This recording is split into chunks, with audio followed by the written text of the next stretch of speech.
Hi, and welcome to another edition of Meet the Mayor. And once again, luckily, the mayor has decided to come and join us, and we're going to talk about a whole bunch of nice issues that are going on in the village. Let's start with this notion of buying the five historic inns. Tell us a little bit about the genesis of it. I think starting last spring with. Well, good morning, John, and good morning, everybody. Thanks for having me.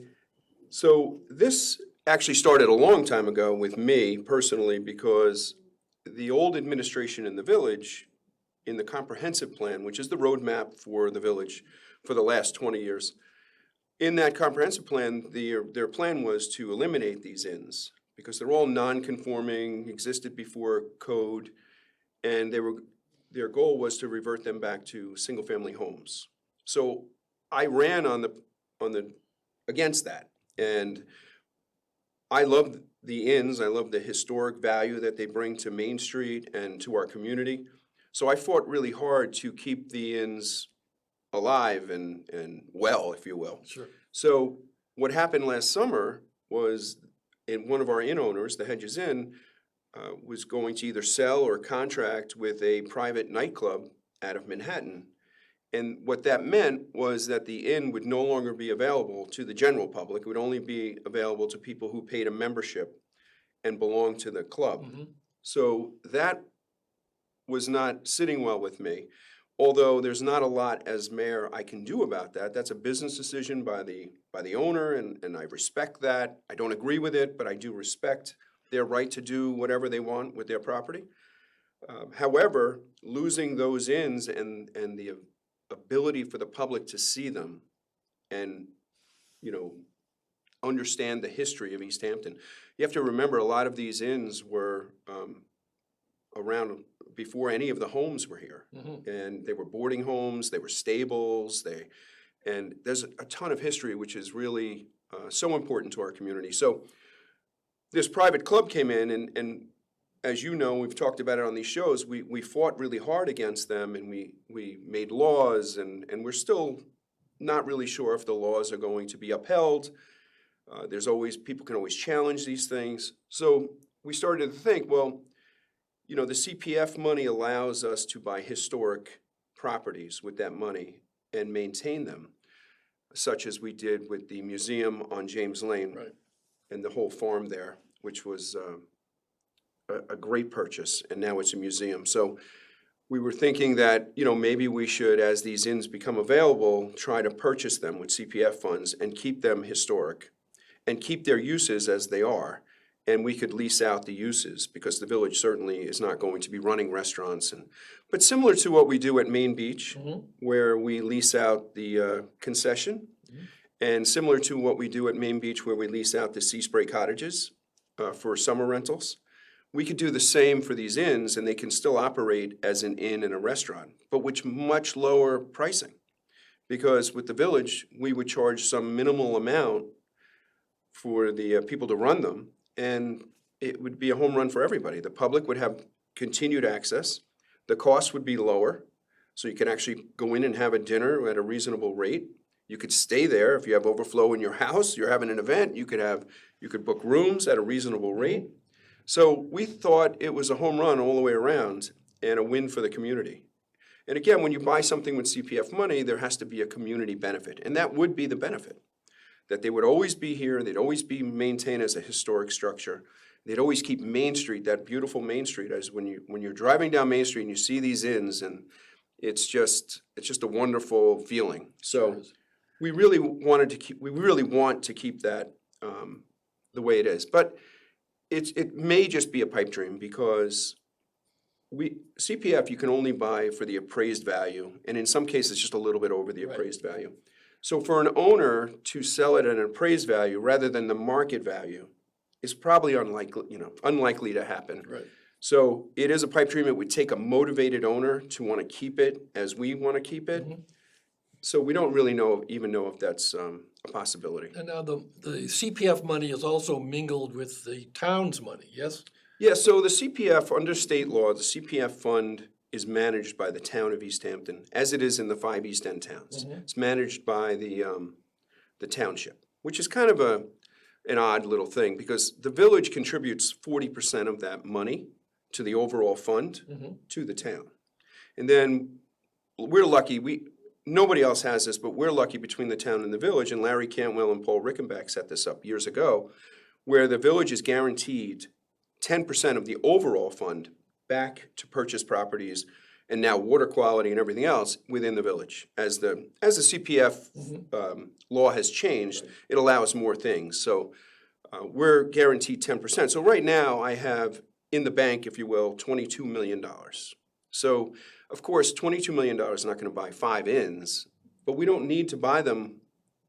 We need to buy them, or the goal is to buy them as they become available. Sure. So not all of them are going to come available at the same time. So we would certainly have enough to purchase one, every year or every couple of years. Now, but the town has to give your approval to spend that money for the inns, wouldn't they? There's some, yes, is the answer to the question.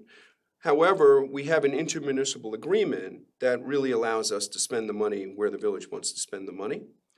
And we also have the right under that agreement to manage that property as well. The only issue that comes up is then the town actually owns these properties, not the village anymore.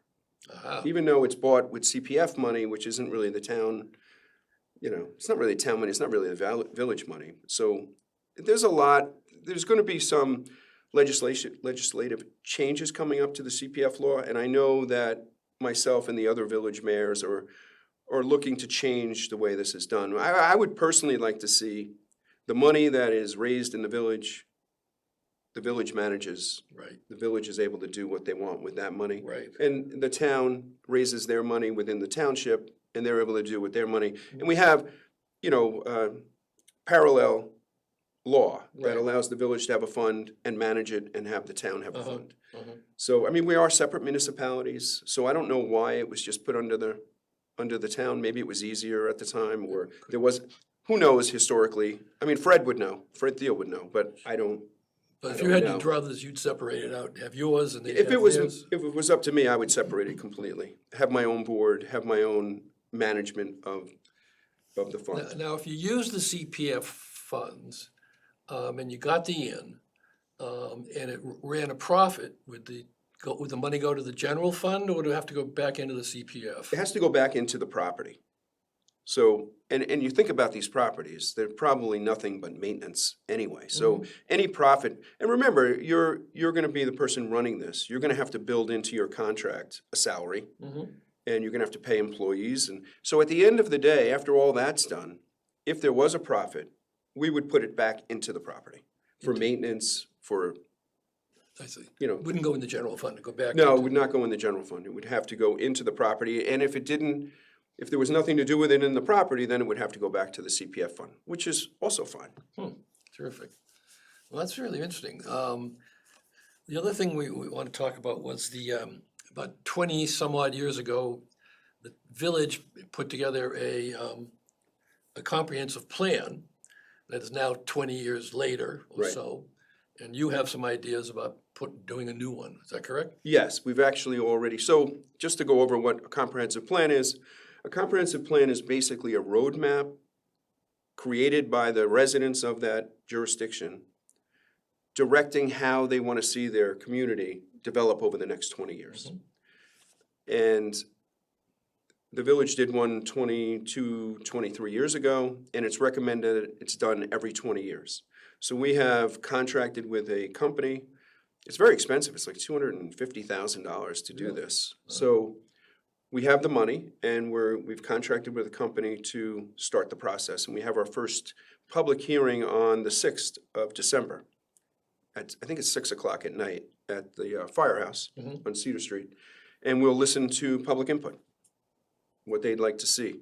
It really focuses on everything. Traffic, zoning, traffic and zoning, and density, overcrowding, all those kinds of things. So it's important, and like I said, we found the money, and we're looking forward to getting this underway. I know Shelter Island is in the middle of doing one. Southampton Village just completed one.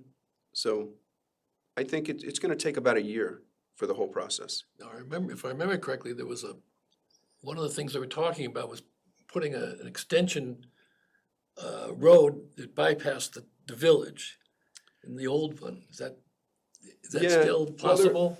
There is some talk right now, and we're actually meeting with the county exec in the next couple of weeks to talk about the possibility of using the high-tension wire area as maybe some sort of limited access road from Southampton to East Hampton. Wow. So we'll see if there's any traction with that or any interest. I mean, certainly everybody on the East End has a little interest. But, you know, as congested as it is and as busy as it is, and as much as we complain about the traffic and the congestion, you know, one thing I have to say, and we certainly, our crime is, you know, low compared to other communities such as like Riverhead and places west of the canal. So, you know, maybe there is some good in only having one road in, one road out. The other thing is, for us who live here year round, it's 3 months Right. and it's over. You can, now I can drive to Southampton in 12 minutes You can? instead of the old. I went yesterday, but don't go at 2 o'clock. Oh, no, Yeah. no, that's right. You have to time it, Yeah, that's for sure. yeah. If you go at 10 o'clock, you're probably You have good. you have to go west and east at the exact right time. Exactly. No question about Yeah, that. I have a security business, and I send the guys, if we cover from West Hampton to Montauk, so if we have stuff to do in west, we do that in the morning. That's right. Because we're based out of East Hampton, so we're kind of opposite the traffic. Yes. So all our guys go west in the morning, and then we work our way back That's correct. east in the afternoon. So that works out good for us. That's true, and that's very true. Because when we go west, we have to go in the morning. Right. We have to time it. Exactly. But at normal times and during the week in the town, it's not that, people move along pretty well. Right. So, but it'd be interesting to see about a road coming around that would. It would be interesting. There's some I've read. Some said that if you build another lane, it'll get full in a year, Yeah, and that maybe you're right. That just keep 2 lanes. We know what's what. right. But anyway, we'll see. Well, the governor had, started to charge congestion pricing. Maybe that needs to be done in, That's an interesting concept. yeah, You want to come here? right, Give us a few bucks. exactly. I like it. I don't know. There's a whole thing about that too, because then let's say there was a toll at Shinnecock Right. for this, all they're gonna do is pass it on to the residents of the East End. So you're just gonna be paying higher prices. So I don't know what the answer is. We're a very popular place, and people wanna be here, people wanna work here. There's, I was just checking with the building department, the building permits are up again. So it looks like things are really turning around, getting better and better. So I don't know.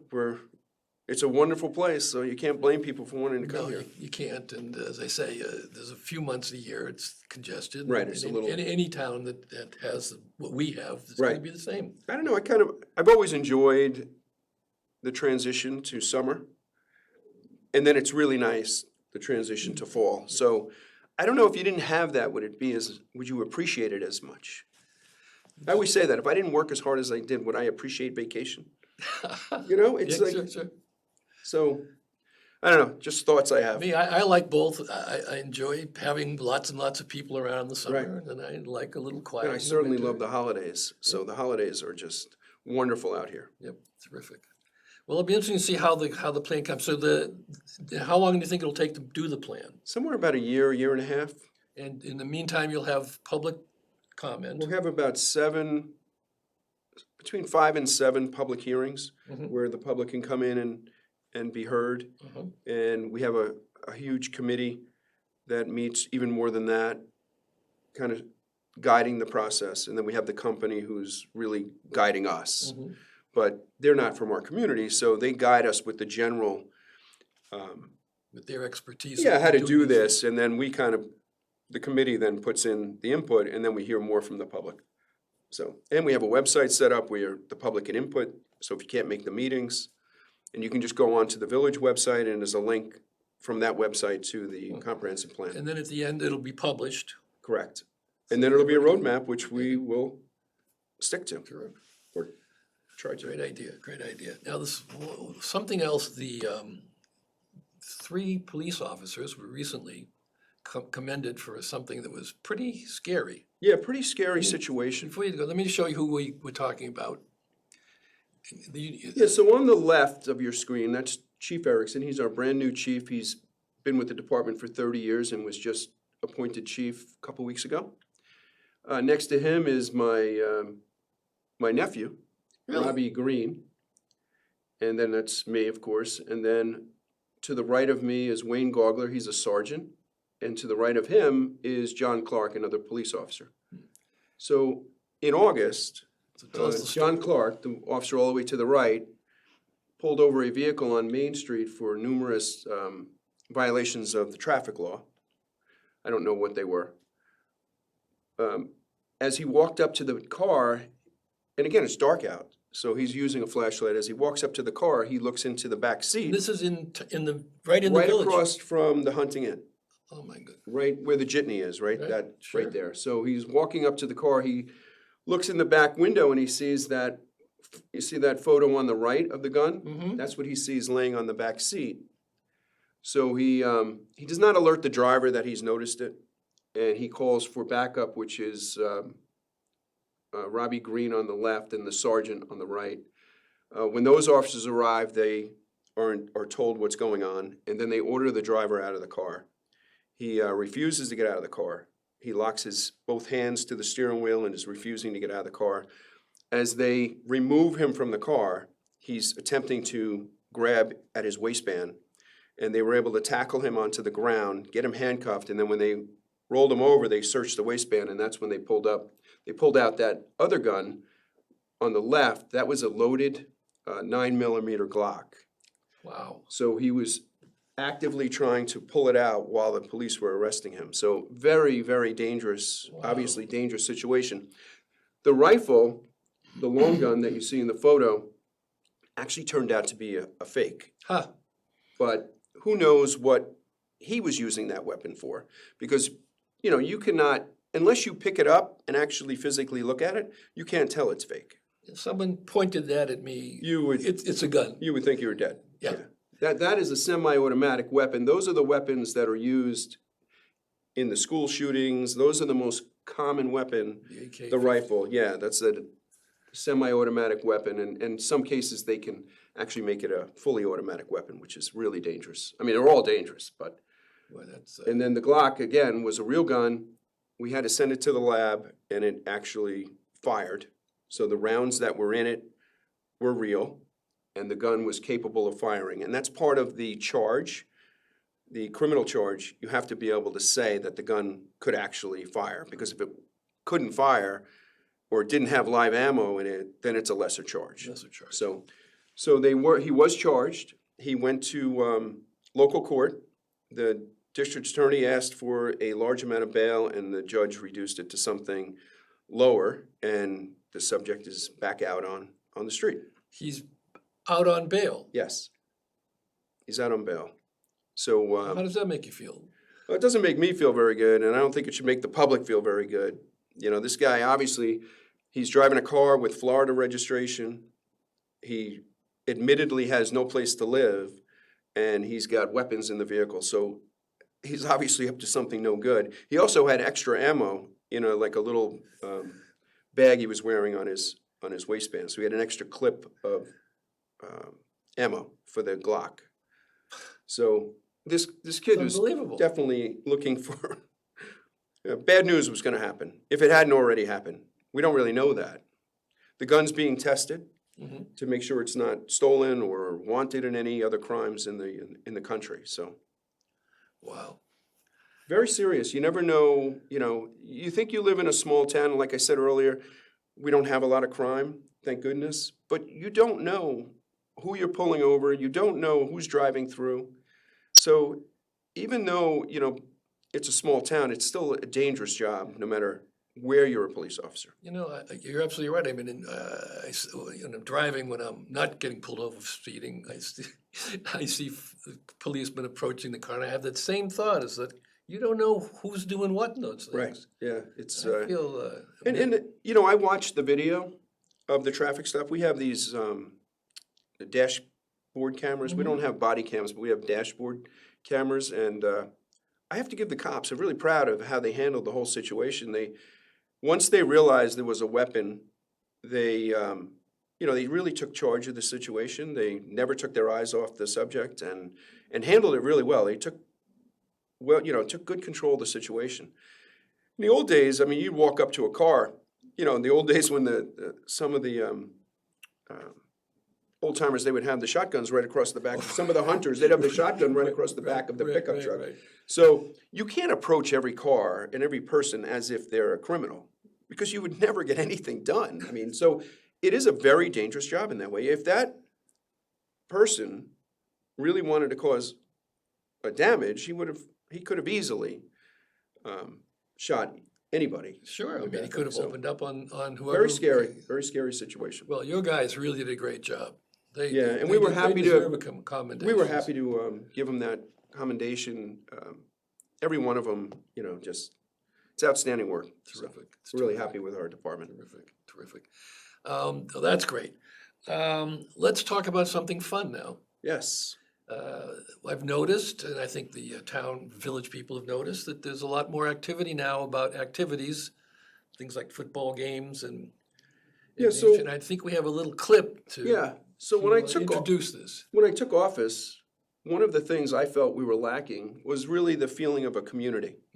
So we've been working hard at that, having more events in our park, and we had homecoming in our park, which was, you know, the homecoming football game, which was terrific. Everybody really enjoyed it. Now, was that the first time I heard in 40 years that it's been in that park? That it's been in the park.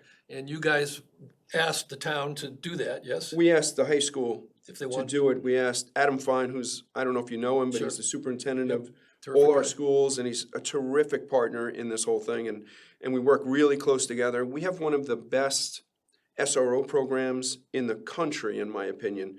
The school actually pays for two of our police officers to be in the school full-time. That's right. So, you know, Adam is a dynamite, like I said, dynamite partner, and he's always got the best interest of the kids and the school at heart. So I can't say enough good things about him, and that just trickles down to the rest of his staff. I mean, his staff was great. When we offered to have it in the park, they were more than receptive, and they were able to get it done. And I missed it. I was in Boston at a convention, but I heard it was terrific. Fabulous. I'll Yeah. tell you, I was there. It was terrific. It was a party. Yeah, we were getting videos when we were in Boston. We were getting videos from people at the game showing us how much fun it was. So we're really happy to do those things. That's terrific. So I'm sorry, let me interrupt you, but Jody, if you could run that video of the Yankee game. hey everybody, welcome to East Hampton Village, East Hampton Foundation, Yankee versus LA game. We're really having a great time. This is our first ever block party on Newtown Lane. Look at that. That's terrific.